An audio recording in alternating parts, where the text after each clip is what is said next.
Okay, I want to thank everyone for coming and welcome you to Building City Support for Food Businesses. We have a couple of folks on the panel today from government at different levels. And before we get started talking about city and federal government, I want to encourage you, if you're interested in this topic, to go to the companion panel this afternoon called Building a Local Food Economy. It's at 2:50, it's in this space, and it will be with a couple of folks from the nonprofit and private sector talking about the same topic from different perspectives. So those two will go well together. And we'll also have lots of time at the end for questions, so hold on to those. And I want to welcome our panelists. Starting from the left, we have Miquela Craytor, who is the Director of Industrial Initiatives and Income Mobility at NYC EDC. Todd Lang, the Executive Director for Education at the Department of Small Business Services. We've got Jeanique Riche, Assistant Director of Resident Business Development at the Housing Authority.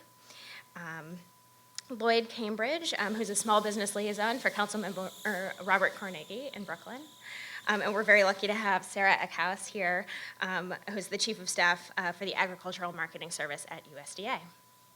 And I am Molly Hartman. I'm a Senior Advisor for Food Policy in the Mayor's Office. And I'm really excited about this panel and this conversation about food businesses because I think there's a huge opportunity at this moment to talk more and support the food economy in New York City at all levels. There's a huge opportunity to build equity and ownership in where our food comes from, and these are the folks that are working on how the government can better support that. So we'll sort of get started by having all of you speak for a few minutes about your department, your program, your initiatives, and your framework as it relates to food businesses. Sure. Good morning, everyone. Can you hear me all right? Great. So again, my name is Miquela Craytor. Nope, you cannot. Hello? There. Good. Hello? This is on. All right. Yeah, go. Just hold it. Or not. Cool. Well, I'll project for a second, and then I'll tone it down. But again, my name is Miquela Craytor. I work for the city's Economic Development Corporation. We're basically the economic arm for the mayor's office. Most folks who end up interacting with EDC, as we like to call ourselves for short, know more of our work from our real estate transactions. So things like the Staten Island Wheel you might have heard of, that is a project that we've been involved in. But so in many respects, we're also often seen as like something that an entity that works on very large scale projects.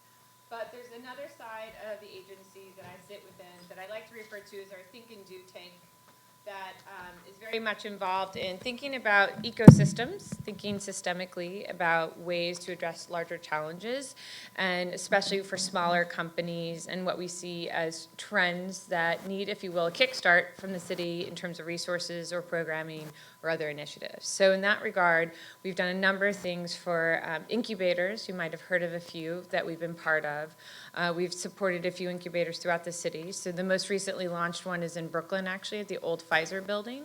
It's off of Flushing. That is Brooklyn Foodworks, and that is open, and there's still open positions. So if you're a food company, there's affordable space there and classes. We also have an incubator we supported in Long Island City known as Entrepreneur Space, and again, there are kitchens there that are available by the hour, as well as other types of classes and support services. And we have one also in East Harlem, in La Marquetta, one of the food markets that is run by Hot Bread Kitchen.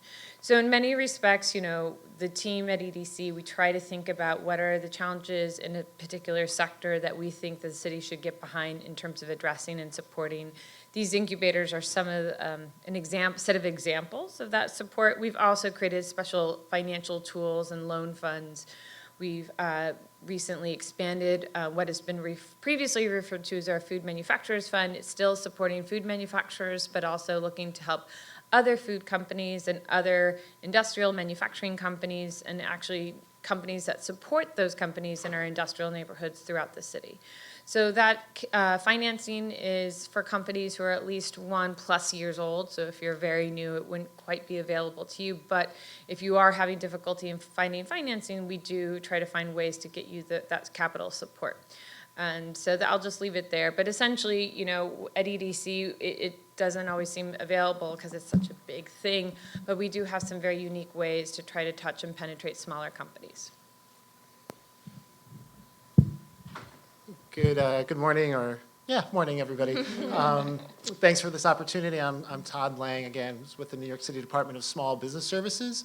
Our agency is really focused on one singular thing, and that is helping New York City entrepreneurs start, operate, or expand their business. So it's one singular mission, but we do that in a lot of different ways. So we have centers throughout the 5 boroughs, which offer many different services to help you hit those 3 different things if you're an entrepreneur. What's most under my purview is education. So business classes, and this could be something as quick as a commitment as one couple-hour session in the evening to learn about how to perhaps do your business plan or how to increase your marketing, to these very long commitments, these 9-month executive education programs, where an entrepreneur will really dig into their business and sort out how they can make a strategic plan to grow their business. We do a lot of training, have a lot of training opportunities for businesses. This is really applicable to food manufacturers. Through our customized training program, food manufacturers can assemble their workers and get grants to help them pay for training that's going to help them streamline operations or learn new techniques for their businesses that can really increase sales and increase the wages of their employees as well. We have a lot of pro bono assistance when it comes to legal assistance. We work with a lot of different organizations. Some are in the room, such as Start Small, Think Big, but it's expensive to meet a lawyer, so we have a team of pro bono lawyers that will meet with you to talk about perhaps what sort of legal structure you're looking to do, if you have a commercial lease issue for your food business to help you guide through that. Incentives for food manufacturers, it's expensive, obviously, for real estate. So a lot of different programs that are from the city and state level that can lower those costs for commercial leases. So we do a lot of different things with the city. Again, that one notion of keeping in mind that New York City entrepreneurs are our customers, and trying to make programs and services and resources that are flexible and adaptable, and where we're trying to meet people where they are to help small businesses grow. And I know we'll get into some more specifics on these different types of programs related to the food industry particularly. So, thank you.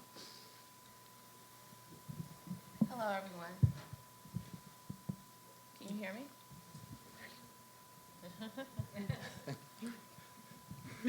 Hi, everyone. Hi, my name is Jeanique Riche-Druses, and I'm with the New York City Housing Authority, specifically in the Office of Resident Economic Empowerment and Sustainability, where our mission is to help our residents, and when I say residents, that's a catch-all for NYCHA residents and NYCHA Section 8 voucher holders, to help them increase their income and assets in 4 particular areas. That is adult education and training, employment and advancement, financial literacy and asset building, and the unit that I oversee, which is resident business development. You might be asking yourself, well, why is the New York City Housing Authority at the Just Food Conference? Well, very specifically, food businesses are the #1 business of choice among NYCHA residents. About a quarter of the resident business owners that we surveyed have stated that food is their business of choice. So that is our reason for being today. And at the New York City Housing Authority, we work mostly through partnerships.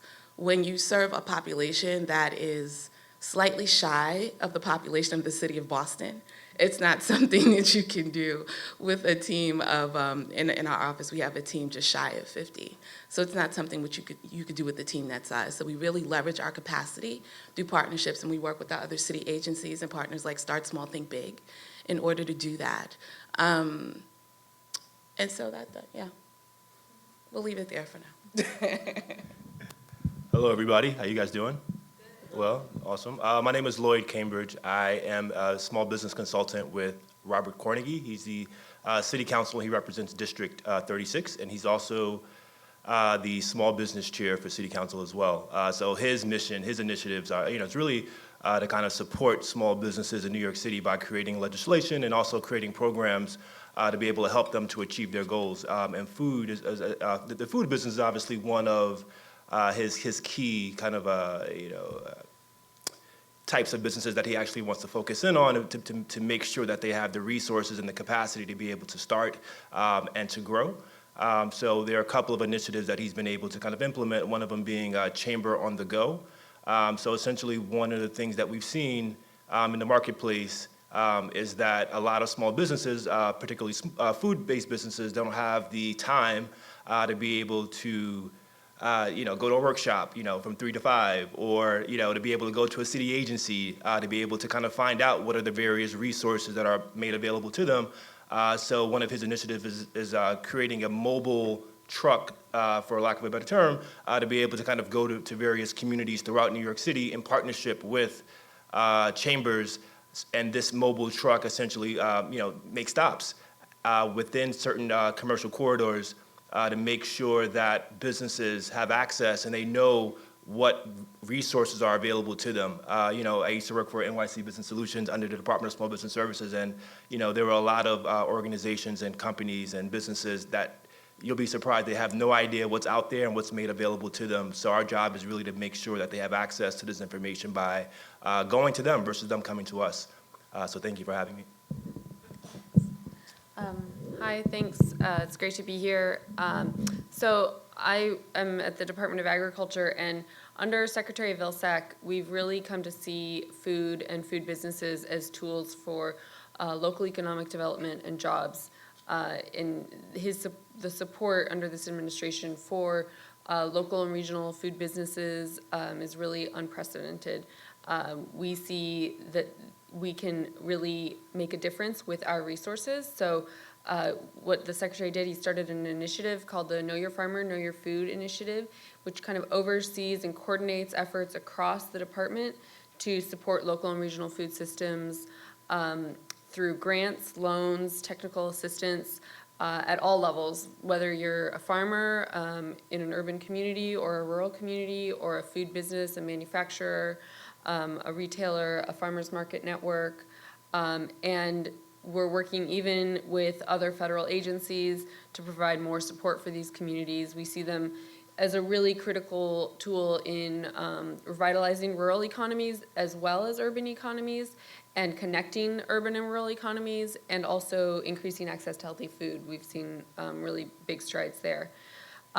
We also know that they are bringing new farmers back to agriculture, urban agriculture and local and regional food systems. It's amazing to be in a room here and see so many young people when we know that the average age of the American farmer is over 60. So we've got a couple of new things that we are doing to advance this work under the Know Your Farmer, Know Your Food initiative. My agency, the Agricultural Marketing Service, offers several really valuable grants that we actually just announced last week: the Farmers Market Promotion Program, the Local Food Promotion Program. We do a lot of research, applied research in particular, to provide guidance on how to operate a food hub, or how to work and get SNAP EBT at your farmer's market.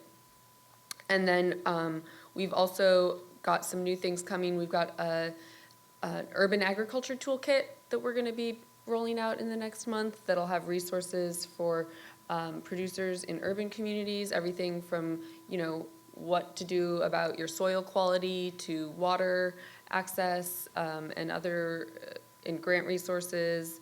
And then we've also got an economic impact analysis toolkit. I think one of the things that we see is there's so much interest in these investments, but people need to understand exactly how they're benefiting communities, and that'll help them be able to get additional resources from the private sector and from the public sector. So it's a toolkit to really measure the economic benefits of investments in local food. And then we're also working with value chain coordinators in about 10 communities around the country to help bridge the supply chain challenges. A lot of the time, buyers want more local food, local producers want to sell to the buyers, and there's just sometimes a disconnect in terms of what each side needs. So we're trying to really be on the ground and help solve some of those problems. All told, USDA has invested over 800 million in more than 29,000 local and regional food businesses and infrastructure projects in the last 6 years. So this is something that we believe in, and the Secretary believes in, and we're going to continue to prioritize. Thank you. I'll start with Miquela, but other folks feel free to sort of jump in on this question. I'd like to hear more about sort of the evolution of some of these food business initiatives, incubators, food business pathways, and sort of what you've learned about the food industry in New York over the past few years you've been working on this. Sure. And yep, this one looks like it's working. Woo! I'll just hold the mic. So I think we've learned a lot. I mean, so initially when we got into the incubator space, it really came from the previous incubator support that we've been doing more for the tech side. So not surprising, the needs of tech firms very different than food firms. First of all, the equipment, number one. There's no equipment really in a tech incubator. It's pretty much make sure they have good Wi-Fi, some desk space, some couches, and that's it. With food entrepreneurs, there's a whole different gamut. And so I think we learned a lot. The first support we did was with Hot Bread Kitchen, entrepreneur space with a second incubator, and the most recent one in Brooklyn with FoodWorks. And so I think as we've evolved with each set of groups that have come to us and asked for support, or we're responding to an RFP that we put out, we've asked for a little bit more in terms of the curriculum, in terms of the programming, and that's largely because we've learned a lot. Number one, you need to make sure the equipment's pretty good, or that you have a good capital plan to operate that equipment. So in terms of a food business, similar to the tech firm, if the Wi-Fi is down, I'm not producing, I can't do my software, I can't be meeting clients or meeting deadlines. With a food entrepreneur, if the equipment's broken down and their shift no longer works because they can't produce the product, that's a loss to them. So in terms of what we were expecting out of our operators, it was really reflective of what we knew was important to the food businesses. Similarly, key thing is, like, if you're looking to scale your menu, your recipe, if it's just one batch, may work if it's in a very small amount, but once you look to scale it, those numbers are not as simple as just doing the multiplication. There's a science behind it.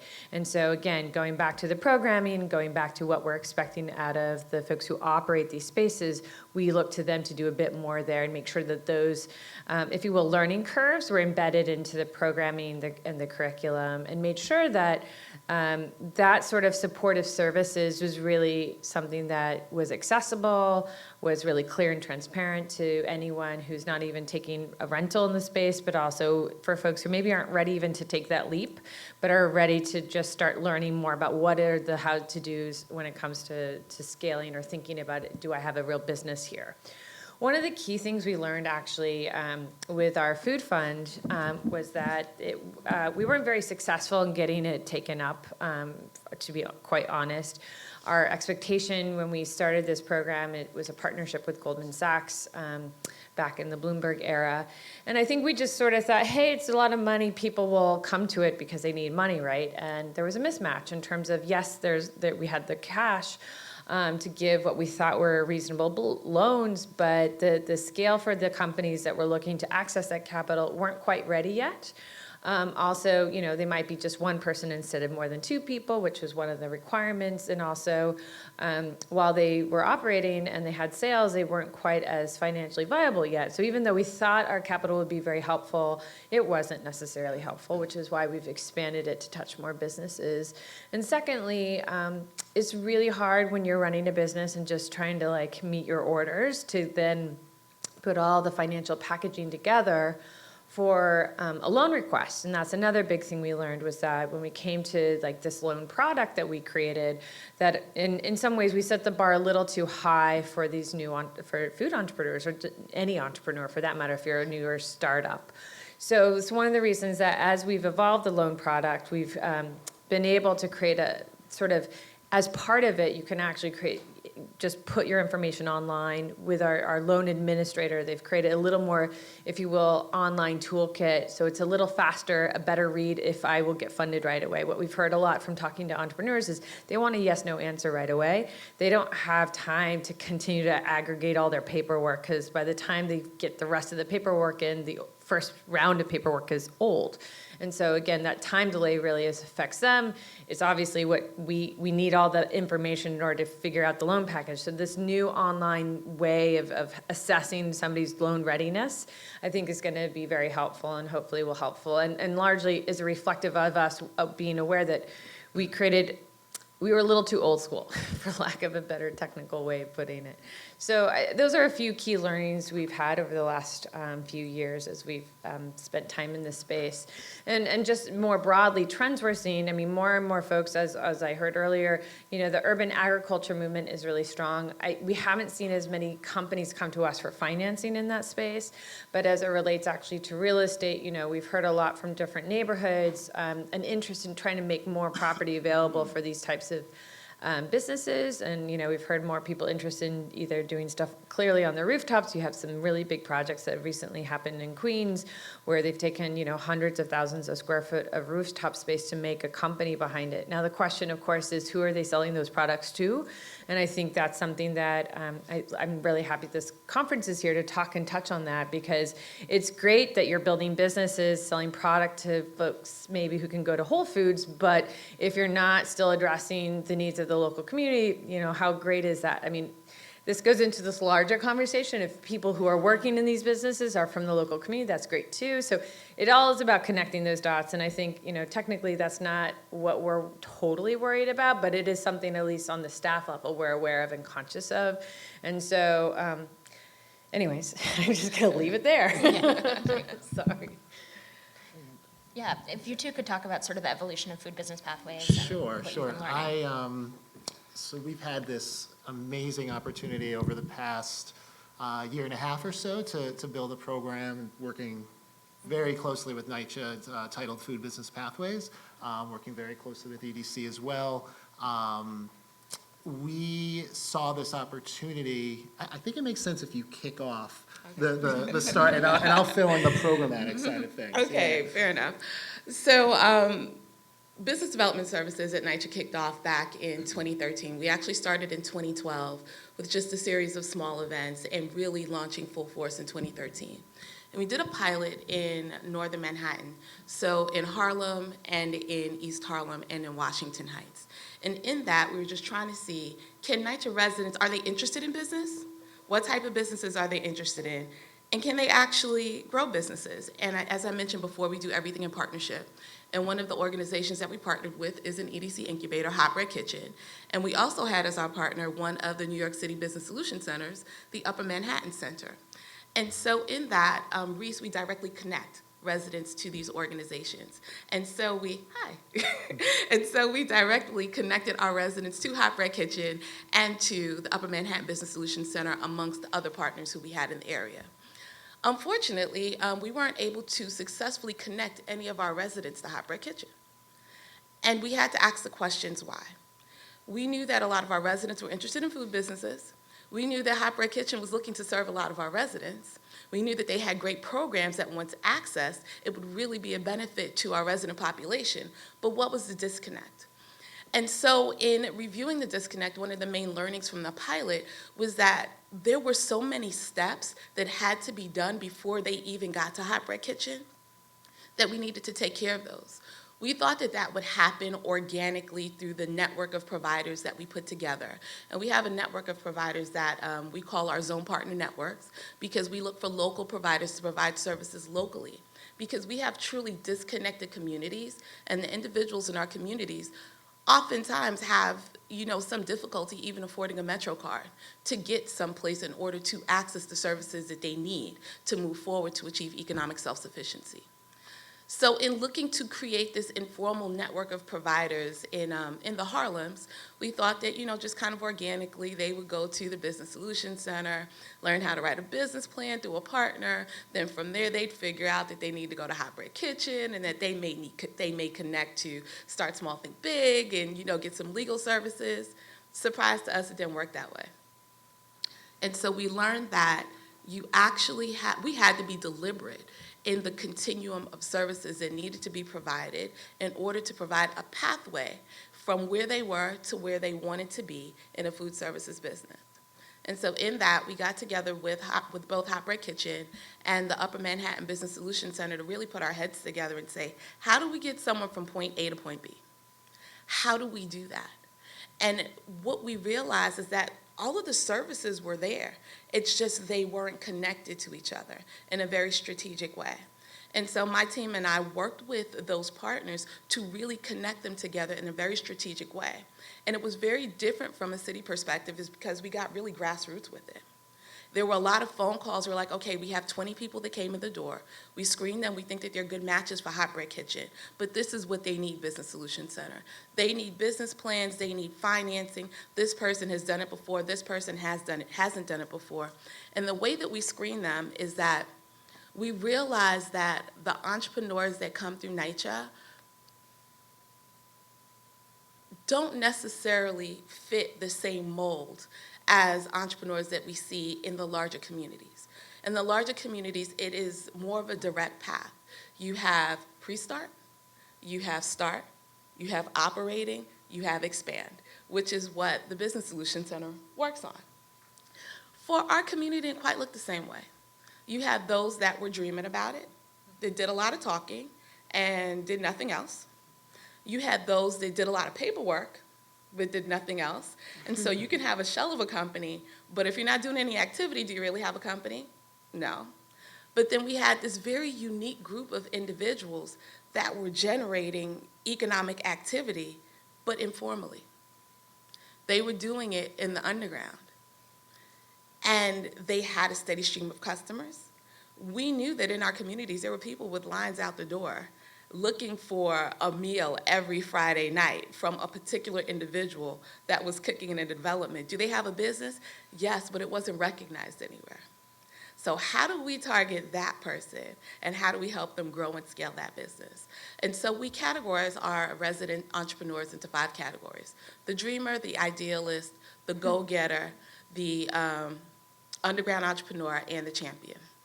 And so we were really looking to target that underground entrepreneur to help them formalize their business and grow it and access the services that they needed to really scale up and create jobs.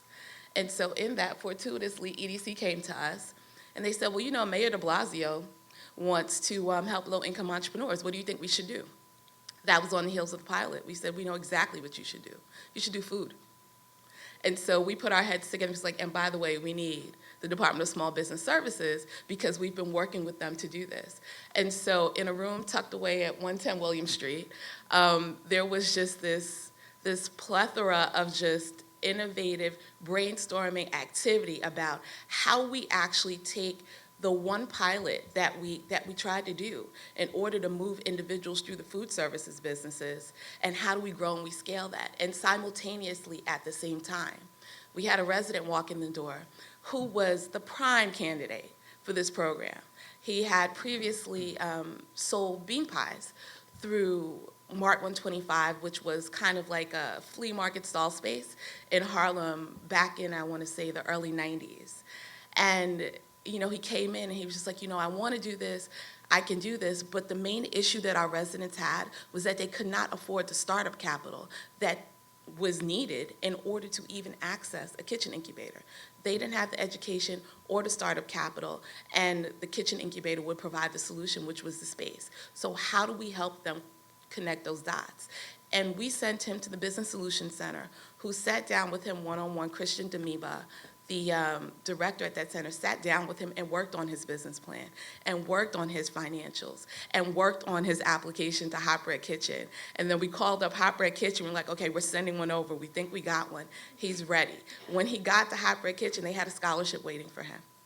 And with the scholarship, he was able to form his business, and he was able to have the cost of his kitchen incubator space subsidized. That subsidy was provided by the City Community Development Foundation.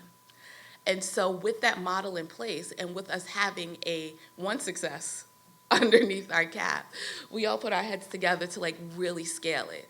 And I'll kick it off to Todd. Yeah, from that point. so is this working? This isn't working. Okay, this one's working better. So how do you streamline that, right? So all of that effort to get, you know, that person through that program into the incubator, a lot of time, a lot of money, a lot of blood and sweat and tears. But how do we make this a program? Because we know that people, we know that these nitrepreneurs, as Jeanique likes to call them, we know they're out there. So how do we get them through the program? So SBS, we know how to run programs. That's one thing that I'm confident in. We know how to, we've been doing this a long time. We'll be able to build up and scale and understand the different challenges and opportunities to get people moving through what we like to do is a cohort model, where we recruit somewhere between 20 and 30 people, move them through this shared experience, particularly if they're coming from similar demographic backgrounds. They can benefit from each other through those shared experiences. So, Jeanique mentioned the three major challenges. It was is education. People don't know what they don't know. I'm an amazing chef. My product's great. Like Jeanique said, the line's out the door. But I don't have the foggiest idea where to begin to get my business licensed. What is a business plan? What is my target audience? All these different types of things. So we've got that curriculum. We've been using this curriculum for many years to help business owners launch their business. So we had that set, but that wasn't good enough. We needed to, there are particular industry-related topics for the food industry that wasn't covered in our curriculum. So we hired a consultant that had food business experience. They create a curriculum, a supplemental curriculum to lie on top of our educational curriculum. So education, we've got that. The next side was the money. It frankly costs money to start a business. There's no way around it. From working with Jeanique, I know that the average NYCHA household annual income is $23,000. A lot of challenges, just a lot of barriers to get these underground nitrepreneurs to start their businesses. Money helps in this situation. Jeanique mentioned city community development. They were able to help us, as well as EDC, be able to help us to really pay for the things that the city can't pay for. Our agency is supported really well by the administration, but there's some regulations that we can't, different regulations to the ways that we can and can't spend our money. So we were able to get these people the license fees paid so they can get incorporated. We were able to, again, through the pro bono work with our lawyers, to have them sit down and get through that system. So decreasing the barriers, just the simple financial barriers. And the third part was space. So you're building your business.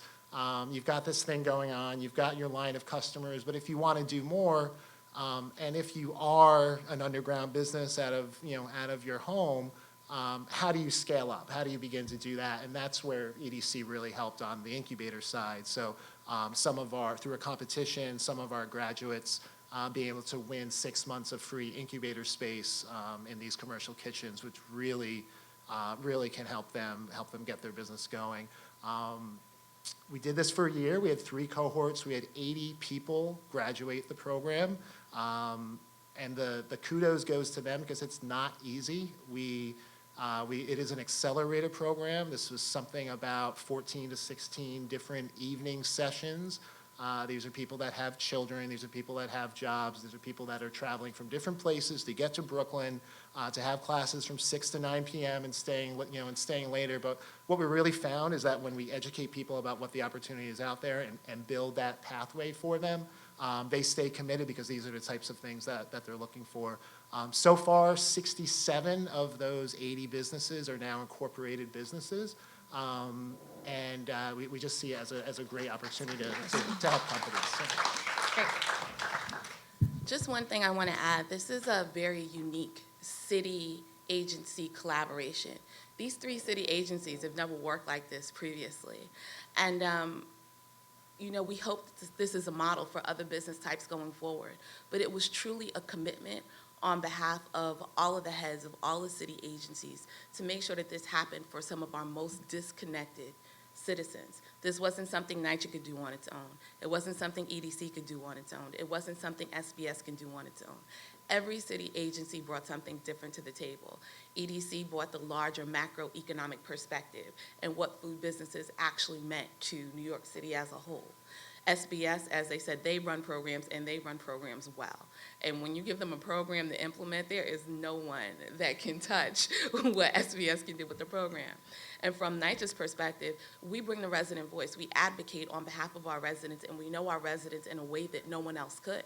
We even work with other economic opportunity providers to give them specific resident level expertise that you just don't get when you touch people one or two times, but that you get when you really see the entire scope of what they're dealing with on a daily basis. And from that, really being able to drive in and say, okay, well, what makes you tick? And hear your voice and say, well, what do you need to make this business go forward? And that's what we actually really try to do. And then we bring that all together in a way that not only makes sense for the city and makes sense for our partners and makes sense for funders, but also makes sense for the resident. How can you receive this information? How can you now take the resources that have been provided, and we know that life gets in the way. So how do we make sure that these resources are actually used for the business and not for the stuff that's getting in the way to help you move towards your goal? And I think we would be remiss if we also didn't mention the support that we received from the International Coach Federation. Because after they get through the program, after they get into the incubators, one thing that these residents still need and that these business owners still need are a mentor, which you don't necessarily find in these communities, a mentor to really teach them how to do businesses.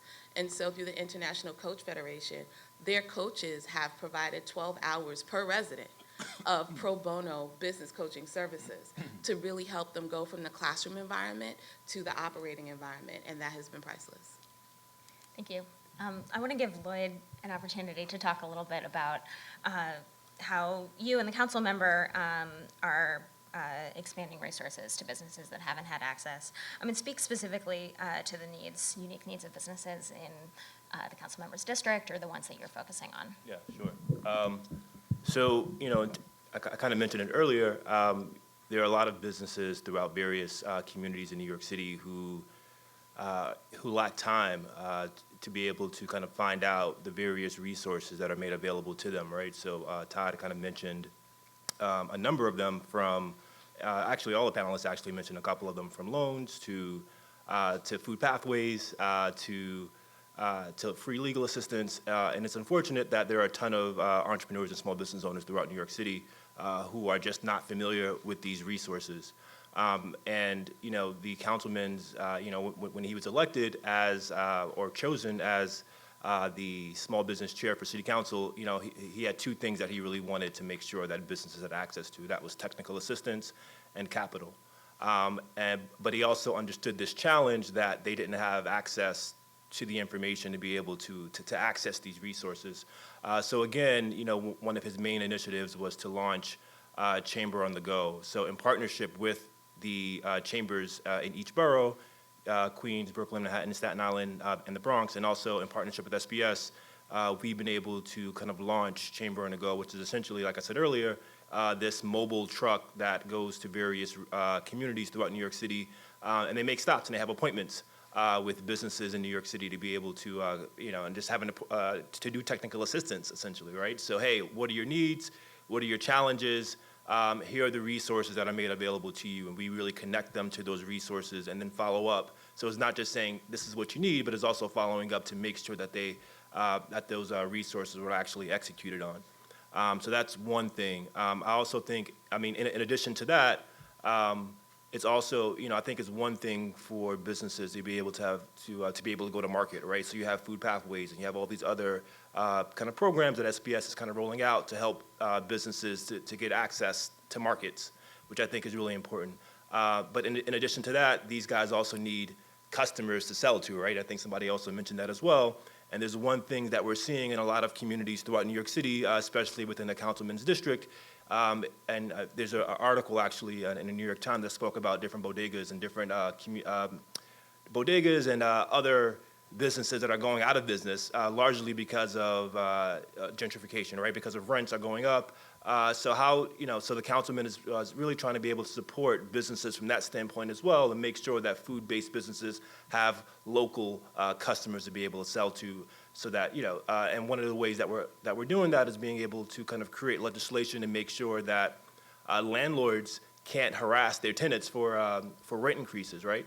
Making sure that they have access to attorneys, working with organizations like Start Small, Think Big to help to mediate their leases and things of that nature, so that these food-based businesses, again, will have access to local customers that they can essentially sell to. So those are two initiatives that the councilman is working on, and I think they're both important.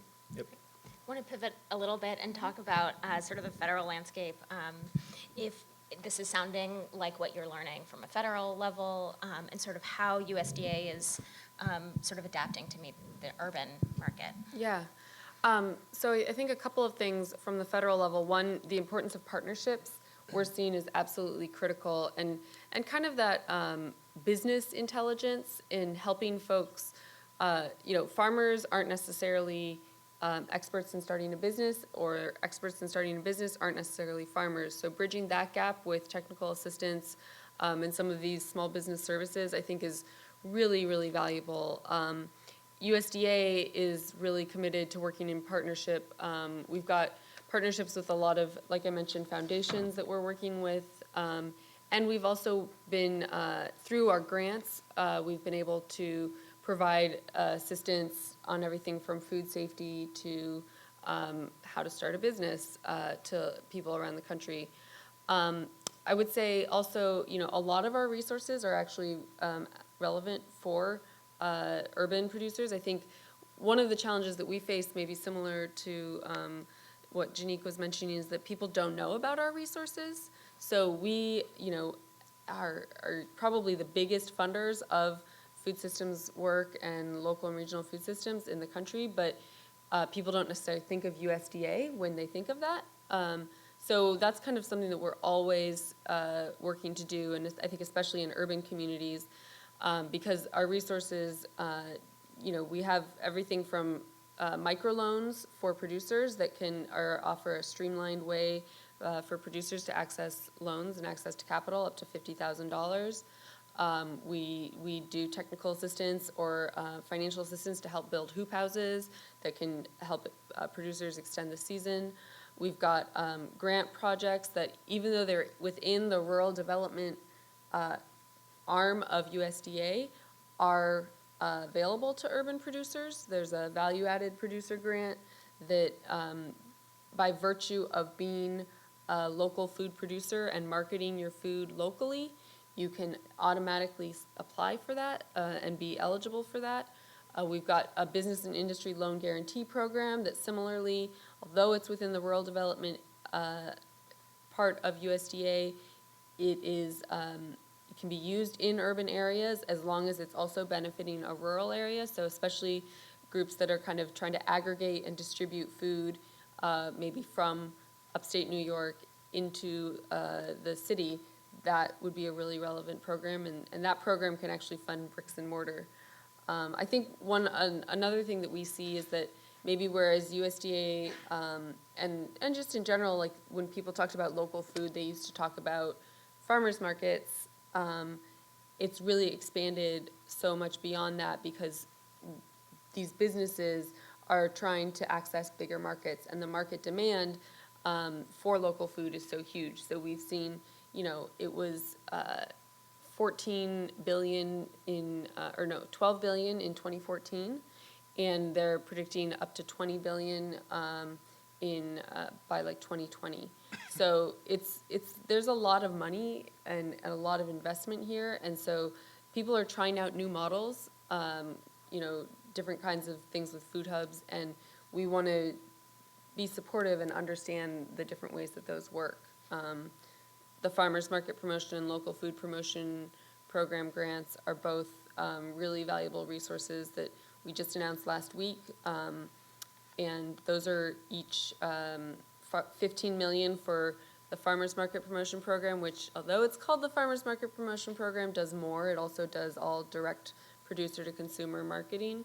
And then the Local Food Promotion Program does more of the processing, aggregation, to get a local product to local consumers. So we've also seen, I think, Congress is really investing in this stuff. So it's not just that USDA has seen this. We've seen with the 2014 Farm Bill, the funding for this Farmers Market Promotion Program tripled. And so we're really able to offer a lot more resources to partners around the country. Great. So for anyone who wants to answer, we've talked a lot about the ways that government are meeting the needs of businesses. What, in your view, is needed now from the private sector? How, businesses can't survive only on government assistance alone, so. I'll say, we just did a summit at USDA where we brought together folks from across the supply chain. We brought together producers and kind of mid-distributors and also buyers. And again, to kind of address that disconnect that we sometimes find, I think we found actually that a lot of these businesses that want to offer local food to their consumers, so for example, Blue Apron came in and Sweet Green came in, and both of them are doing a lot to try to source more food locally.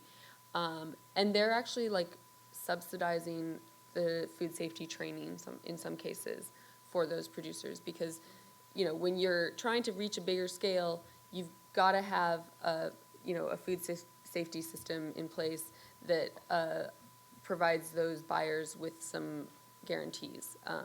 And we're trying to come up with some creative ways also to help producers meet those requirements. For example, we have a group gap pilot program that provides good agricultural practices certification for a group of people to bring down the cost for each individual. We're rolling that out next month. So I think businesses are starting to really invest in this area. I think we see more kind of food venture capital also. I think it's just one of the challenges, I think, is ensuring that it's not just for higher income people, because certainly Blue Apron and Sweet Green are probably catering to a different population. And we need to make sure that there's a viable business model also in for lower income people. Sorry. One of the things that I think is also important is the adoption of technology for a lot of food-based businesses and small businesses just generally across the city. There's a big digital or divide or gap when it comes to small businesses and their ability to adopt technology. So although I think it's great that EDC and SBS and NYCHA and various other organizations are at the table, I also think one piece that's missing here is the private organizations, right? So how do we kind of bring to the table also technology companies that can help these small businesses to make things quicker, faster, easier, cheaper, and have better quality by leveraging technology. Sometimes with small businesses they have a little bit of resistance because they don't know what these things are. They don't know how to use it. What's Facebook? What's a Twitter? What's a Instagram? So it's really being able to how do we kind of bring those guys to the table and make sure that that they can adopt technology that can really make their businesses kind of grow and scale at a larger pace. So completely agree. I think technology is definitely important. I wanted to touch on something that Sara said. So what can the private sector do? I think we need creative financing. And when I say creative financing, we all know about micro-lending, and we all know that, the capital markets are looking to invest in businesses that provide a huge return. Yes. In providing loan financing to low-income individuals who, if you look at our population, who have less than good credit scores, there is some education that is needed before handing out a microloan. So what else can we do to jumpstart these businesses from a financing perspective that will be more, that would create more inclusion, that would provide more financial education, that would teach individuals how to manage money and how to manage credit before allowing them to access credit and possibly create a deeper hole for themselves than they were in when they started? I think it's something that's necessary. One thing that we've looked at from NYCHA's perspective, but that is something that is not necessarily within the scope of government to do, is maybe taking the micro investment model. So the micro debt investment model, and look at a micro equity investment model. If you think about the businesses that we were targeting for food business pathways, these are underground entrepreneurs with a proven track record, really, in their communities for doing business. They are generating income. We've seen individuals that have been generating up to $20,000 in business in the underground. They have a proven product. The market has said, yes, we want your product. So this is a great investment for an investor. However, investors, large institutional investors like venture capitalists, cannot invest into those types of businesses. There's just an inherent tension between the type of money that they want to invest and these smaller institutions. So what can we create in the middle? I'd really love to see the private sector work on that. What can we create in the middle to kind of step down the investment that an institutional investor like a venture capitalist would invest into some of these smaller companies, and maybe create some sort of a micro equity investment fund to really give these individuals not only the capital that they need to start and grow, but then also put them in partnership with individuals that really know how to run businesses. So something creative along those lines, I think, is something to be needed. I have just a small twist. Is it working? No? Yeah? Yep. Here we go. I think one of the things I face, or I see, and it's not just food businesses, but I think it's very, kind of touches on what was said a little bit earlier, is there's oftentimes when looking to scale companies, it's very difficult if you're just surviving. So I full stop recognize like this is sort of one of series of challenges that if you're in a startup mode, it's really hard to look forward into the future. But I think it's inherently one of the largest barriers to that future. So it's like one of those things that it's like a necessary thing to do, but feels like a luxury, but nonetheless, like it's such a huge barrier that if you don't do it right, it really undermines one's path and career or in business future. Is really thinking what is that end goal that you have for your company, and really thinking through, is it that I just want to be the go-to place that people go to in my neighborhood in Upper Manhattan, that people go for a Friday night when they're tired and they don't want to cook?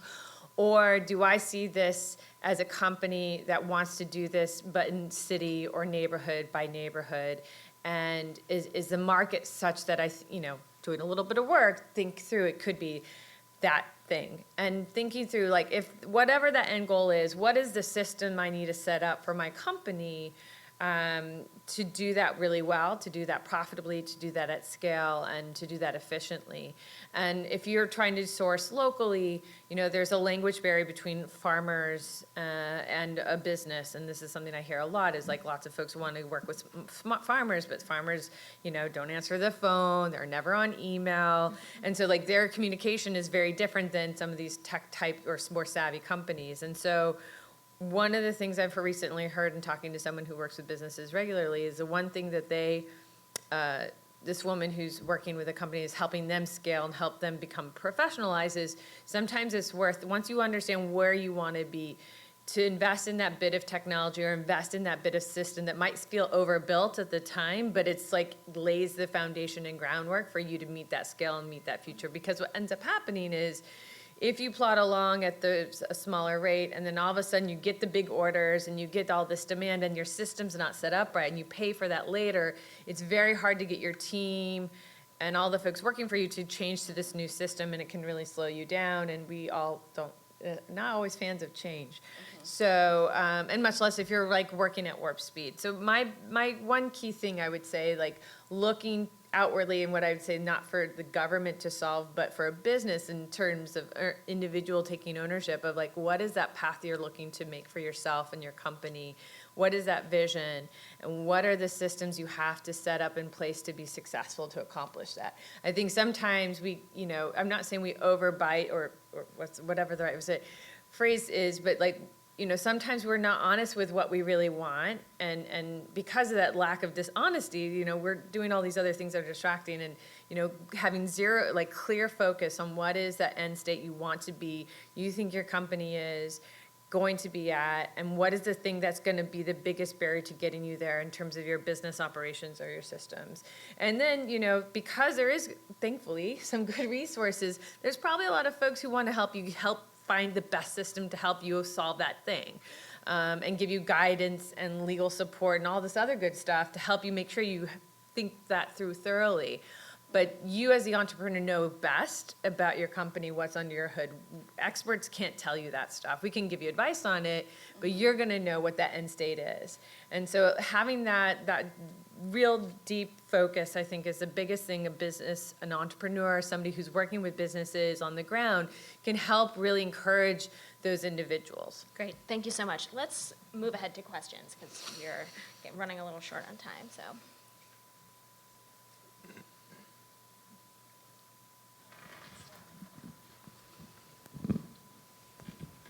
Oh my good. Wow, Hello, everybody, right? You're not woke now.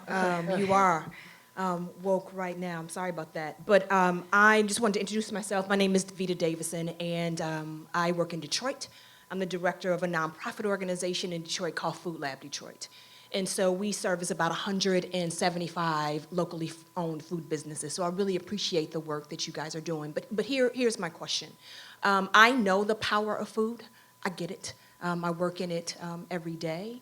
And from the perspective of someone who lives in New York and also in Detroit, what I am seeing, a trend, is that there's power in food as it relates to real estate development, right? And so Detroit just announced that Caliclio, which started in Soho as a food cart in 2006, is opening up a brand new location in downtown Detroit. And when asked why they were moving to Detroit, they simply said they can't afford the rent anymore in New York City. And my question is that once you all are working with these underground or low-income entrepreneurs, what is the path they are going to take, right? And so I know that some entrepreneurs are probably creating what we call an added value product, right, a CPG. So I'm glad to see folks like Whole Foods are getting on board and locally sourcing some of their shelf space, the local food entrepreneurs.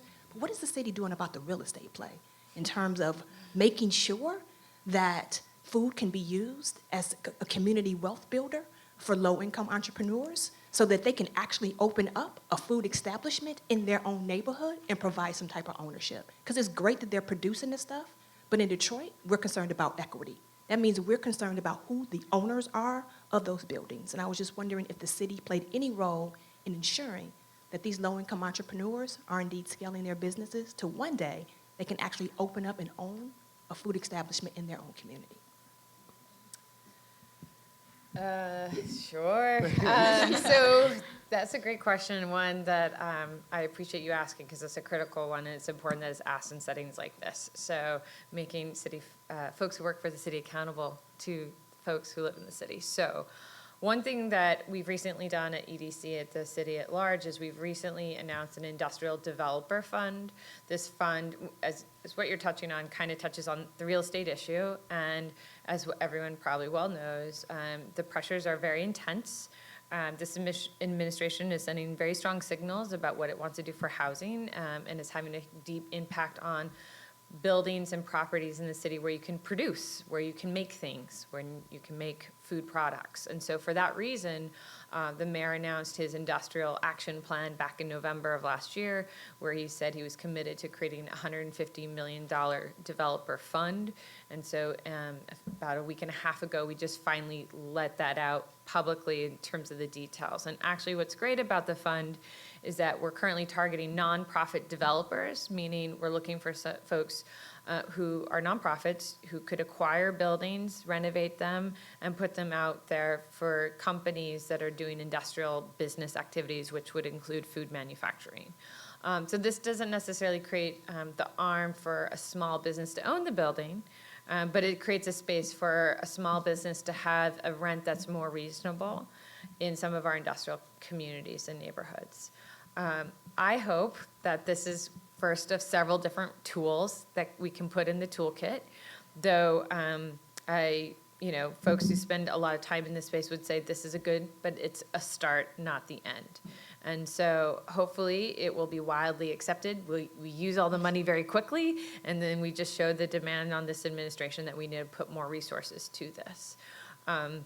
So that's one way we've answered that challenge currently. I'll just jump in from NYCHA's perspective. So we service a plethora of the individuals that you're talking about. And access to market opportunities is definitely one issue that we came up against full steam in working with Food Business Pathways. And so we've been looking at creative ways to solve this. We heard in the earlier session that there is a long wait list for food trucks. So that takes that off the table. However, NYCHA is the largest real estate owner in the city of New York. And there is a little law that says that as a municipality, we can allow certain individuals on the land that we own with food trucks and food carts in order to service the community at large. And so we're looking into ways in creating not a worker cooperative, but a business owner cooperative in order to do that. When I say business owner cooperative, that's along the lines of, like, say, a ShopRite or an Ace Hardware, where they share back-end services. And so that's not something that the city funds. That's something that we actually go outside to philanthropy organizations to raise capital in order to do this. We've worked with leaders in the co-op development space, Democracy at Work, Brooklyn Law School. So we've worked with them to kind of really build out this model, and it's something we hope to see get off the ground this year. We're working actively on it to really provide an access to the food truck market to these individuals that have graduated from Food Business Pathways. Is kind of like a next step in their evolution. And in addition to that, what we're doing through the current program, that's the purpose of the incubator spaces. So the incubator spaces get them access to hourly commercial kitchen space from which they can operate. So no, you may not be able to have a restaurant, but you can have a catering company.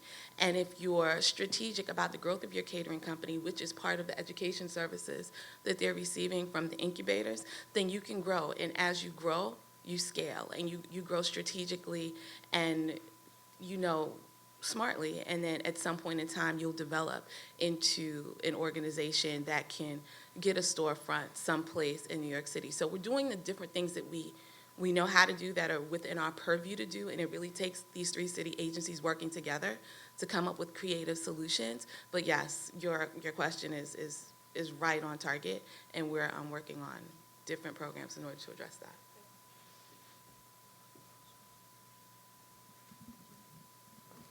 Hi everyone, my name is Katerina Rivera and I work for City Harvest as the Healthy Neighborhoods Manager for Washington Heights and Inwood. So my particular focus is on creating healthy food entrepreneurship. When we see the fast food in the neighborhood, we need prepared food that competes with the fast food, that a mother could come right on her block and get food for her family that would be healthy for dinner. So I am wondering if health plays any role in these entrepreneurship incubator programs, and kind of like what's the composition, like what is the food, and how can we address this issue? So I swear this wasn't a softball lobbed up to us. So so the city. So in a few months, we're working with City Harvest, working together. So we see this problem. Let me rewind. We see this problem. We know this problem of the themes that were mentioned in the keynote speeches to start off today. The themes that that Lloyd has talked about as far as small businesses closing, not being able to adapt to new neighborhoods and new customers as New York changes very rapidly. So we working with City Harvest to understand what they know to help implement SBS's programs.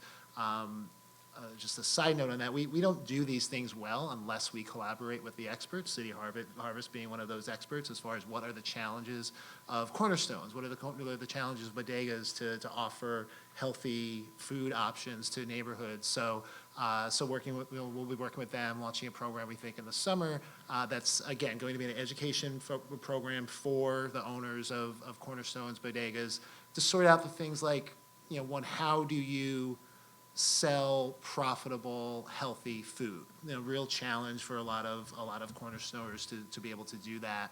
How do you make the food presentable? How do you make your cornerstone a place that people want to come in, and then that there's an allure to purchasing that food? What are the different sanitation guidelines to selling fresh produce, in your store? How do you manage inventory? It's a much different inventory process to ordering a banana as opposed to a bag of potato chips, right? So, making sure that you're buying things that aren't going to go to waste. So, so we're really excited about that. This is, in the realm that Lloyd is talking about as far as offering these programs, but also bringing them to the business owners, and that's something that we're excited to do. Yes, if you're running, a store from 7 a.m. in the morning until 9 o'clock at night, you're likely not going to be able to get to some of these workshops. So actually, again, bringing people to assess the store owners' abilities right there at the store is something that we hope to do. But yeah, we hope that we're excited about this program. I think it should launch in the summer, and again, just more educational and technical assistance things to show that there is a path for these types of stores to offer more healthy options within the neighborhoods that they exist. And I'll just mention that the local food promotion program and the farmers market promotion program both offer priority points for projects that are increasing healthy food access in low-income communities. So. Thank you. My name is Stephen Piazza. I've been in the food industry for the last 34 years. I've been on all sides of the fence. I just wanted to address something that the wonderful young woman from Nitrous said about these underground businesses. They're great, but what you need to do is, besides giving them money, you need to teach them what to do when they have to start paying rent and electric and gas in a storefront. Which brings me to another thing. I had to close my luncheonette that I operated for many years for myself and my wife because the food trucks came. So it's a great idea to have food trucks, it really is. But the problem is that I have to go through licensing. I have to have running water at 180 degrees, otherwise I get fined by the Board of Health. I have to have a letter grade in the front of my store. Guys in the truck don't have that. So I'm up against the competition, forgetting about the rents. When the building that I was in caught fire, I paid X amount of dollars in rent, and I had a 10-year lease. Fire voids the lease, which I didn't know. The landlord quadrupled my rent. I could not reopen my store. Plus, I had to rebuild my store. He was not going to do anything for me. Why? Because the people that came in paid him for it. So when you're in the food business, okay, and I would love to sit down with a city harvest and make meals in my place, because you know how much food, prepared food, that I've made in anticipation of what I was going to sell for the day, that I throw out at night. I would love to give the city harvest. I mean, when I was open. Can't do that now, unfortunately. But there are a lot of businesses. So a lot of mixed messages I'm getting sitting here, because you want to help the corner store, which is great. I grew up in the city. I was born in Manhattan, raised in Brooklyn. I now live in Staten Island. When I was a kid growing up, my grandmother sent me to the corner store for everything. There was the fruit store. There was the bakery. Everything was on the corner. You don't have that today. And that's why you don't eat well today. And I think that these conferences are great, and I think that all these city agencies are great, and I think that, everybody tries to help. The problem is that everybody's got to get on the same page. That woman that they showed in the clip selling her food in Sunset Park is great. She didn't have gloves on. She didn't have a hairnet. She's got food open, and prepared food open that's not properly being temperature-wise stored. If that woman had a store, she would have been closed down by the Board of Health. So it's great that you have all of these things, and it's great that you have, all of these loans that you want to give to people. But if you don't teach them what to do, there's a saying: if you give a man a fish, he eats for a day. If you teach a man to fish, he can eat forever. That's what I think the city has to focus on, and organizations like this have to focus on. Because it's great that we want to start from the ground up, but I think education is very important, and knowing, and people knowing. Because I mean, in my neighborhood alone, I'm in a different food business now, but I look at the local stores on the corner that are competing with the food trucks. The $4.99 with a free soda and get your chicken over rice, and that's great. But what about the guy who's paying $2,000 a month rent? He would love to sell his chicken and rice for $4.99 and give a free soda. Economically, he can't do that. So there are a lot of injustices just in the fact of the things that we want to put in place to get justice.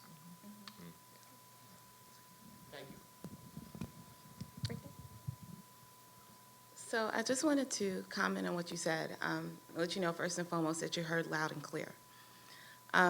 What we've done through Food Business Pathways is to make sure that that education is in place. That what you saw on the video with the lady with the food out is not what, you know, these individuals are learning to do. That's what they did. But, you know, for the safety of all New Yorkers, they have to conform to the law. The laws are in place to protect people.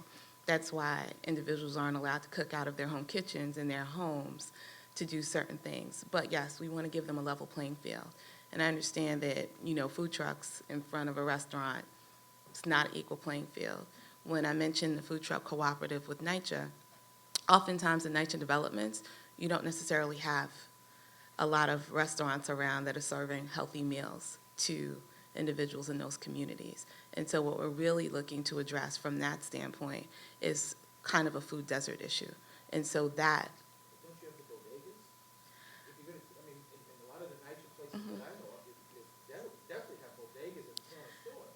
I mean, you can do the same thing. So in a NYCHA community, we're serving, as I mentioned, 600,000 individuals. So the scale there means that there's enough for everyone. So yes, you do have a bodega, and we would love bodegas to serve healthy food. So yes, definitely for our constituency, but there isn't enough to go around. And so we're also addressing a shortage issue, as well as giving the individuals that live in that community an opportunity for economic advancement.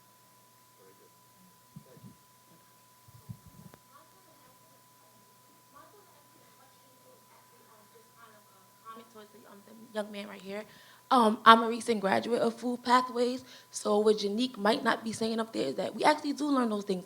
Like, we have to learn to get a hairnet. We actually have to get food certified before we can even officially graduate the program. Jeanique, I might say it, but like our mentors and our people that are in the classroom with us, they teach us how to calculate rent, how to calculate lighting, how to calculate supply costs into our upscaling. They also teach us how to go and propose a business plan to the local bodegas. Like, I live in Far Rockaway, like the young man said, we have nothing out there, but like John Childress, the guy that mentored and taught us, he taught us like how to go to the local bodega. Like, I recently had to go to a local restaurant by my church in Brooklyn to like sell sweets. So we actually do learn those things. I think on the panel, just to take up for them a little bit, they're just telling you from the back of house point of view what they do business-wise and what they do, but we actually do learn all those things. So we're not allowed to sell food and mix like raw and unraw meat and not have hair covers and not have things, just to take up for them a little bit. Yeah.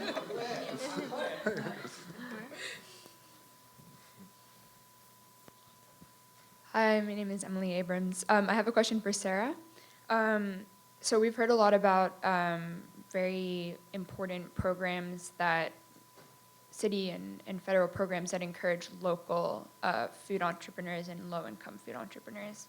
I'm wondering whether the USDA in particular feels conflicting interests from much larger industrial food corporations, and how you manage those potentially conflicting interests, and whether or not you think you could encourage the much larger players to help, up and coming food entrepreneurs. Yeah, that's a great question. I think a lot of what is driving the support for local and sustainable food is customer demand and consumer demand. And so a lot of what we're doing is actually helping companies meet that demand. So it's been really fascinating because you have Walmart coming and saying they're going to buy a lot more local food and they're going to buy a lot more organic food. And, that has a lot of different implications for the system, but it's not just the small businesses that want more local. Whole Foods is a big company, and they're starting to incorporate more local into their stores.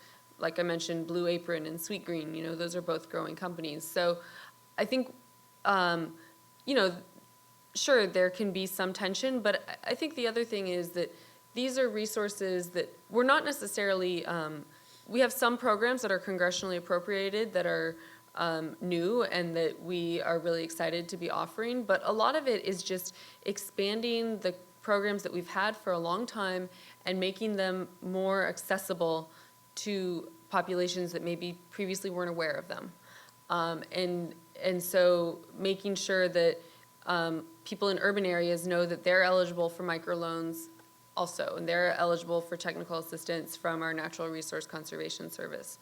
You know, this administration there's so much demand. I mean, I think, like Jeanique said, we've got a huge country with, and worldwide global agricultural economy. Our support for local and regional food systems really isn't a threat. It's more about widening the spectrum of what we do, not about limiting what we offer to other people. So, you know, we have better crop insurance options now for like diversified farms, whole farm insurance, better crop insurance options for organic producers, even people who are transitioning to organic production. So those are really valuable tools that, you know, they don't threaten traditional crop insurance. It's all of the above strategy. Do we have time for one more? Hi, I just want to put a little piece of reality into the discussion. I am probably one of the older people who's here, and I wanted to remind all of us that about 75% of households in this country cannot afford to shop at green markets, cannot afford to be those customers. And God willing that we do something about that. And one of the things would be to raise the minimum wage high, not to $10, but higher than that, because all that money will be spent. And if you're looking for something to put yourself behind, I would really encourage that. I really appreciate that. And I do want to say one of the things that this administration has also really prioritized is making farmers markets eligible to take SNAP and EBT. We've really dramatically expanded that. That's good both for the producers and for consumers. We also have the new program, the Financial Food Insecurity and Nutrition Incentive Program, that's really offering kind of like those double up bucks for people who are buying fruits and vegetables to make their purchases go further. So I absolutely, we recognize that as a challenge, and it's always difficult because SNAP is a target of a lot of people, but we know that it's so important both economically and for the health of lower income people. So. And also just for folks who are interested, one of the campaign action sessions during lunch is for the Fight for 15 campaign if people want to get involved in that. One more? Really? Yeah. How about 2 more real quick? Okay. I have Liz and then this gentleman here. Good afternoon. My name is Liz Harris. I work for the state of New York. This is a question really targeted toward the USDA, but I would be interested in any other response. Given the settlements that have been made with the African American farmers, the 2 settlements, and the pending litigation in terms of women ranchers, Latinas, and I believe Native Americans, I'm just curious as to whether anyone has given consideration as to how possibly to constitute some kind of fund or funds that could support those farmers even outside of the class action. Thank you. That's a great question. I'm afraid I don't know the answer to it. But I think what I can say is that, again, under this administration, we have been very committed to addressing the kind of horrific civil rights challenges and making sure that they don't happen again going forward. And just my agency in particular, we've partnered with Tuskegee University on, doing some food safety trainings for farmers. We've identified a lot of low-income communities, especially in in the South that we've targeted through what's called our Strike Force effort that is, again, a coordinated effort from the multiple agencies, especially agencies that have field offices in the states, to really bolster economic growth. And again, I'm sorry, I don't know the answer to that specific question. Good afternoon, everybody. My name is Riche-Druses. Just a question, tapping on the reality, that issue that was brought up. And we understand the plight of farmers and everything that's going on. But the gentleman said something that is very significant. Chicken over rice, $4.99. 6 ounces of fruit, $4.99. What are we doing to level that playing field?